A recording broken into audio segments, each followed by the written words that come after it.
Wir haben ein gemeinsames Hobby, und zwar wir lesen leidenschaftlich gern Krimis. Ja, man kann sagen, wir sind richtige Krimi-Fans. Ja.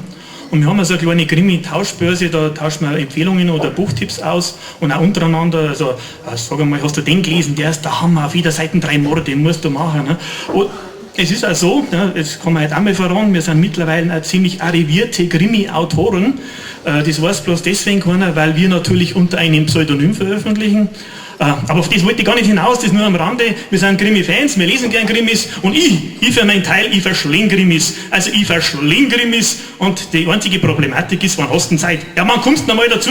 Ja, wann kommst du noch mal dazu, dass du mal ein Krimi liest? Ja, eine Amtszeit im Bett wird euch wahrscheinlich auch nicht anders gehen, oder?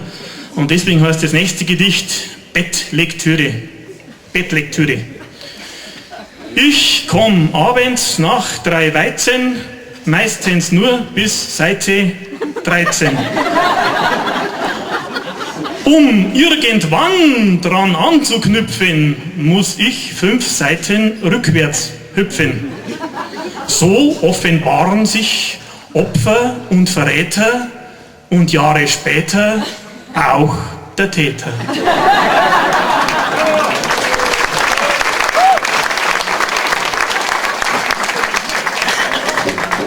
Das nächste Gedicht ist auch aus unserer Reiseliteratur, das kennt man dem Titel gar nicht an, es heißt ein Gedicht, bei dem Sie nach der 3. Zeile wahrscheinlich lachen werden. Nein, nicht jetzt, nach der 3. Zeile. Der Alois möcht an Gardasee, weil's alle sagen, es war da schön, doch unterwegs verfahrt er sie.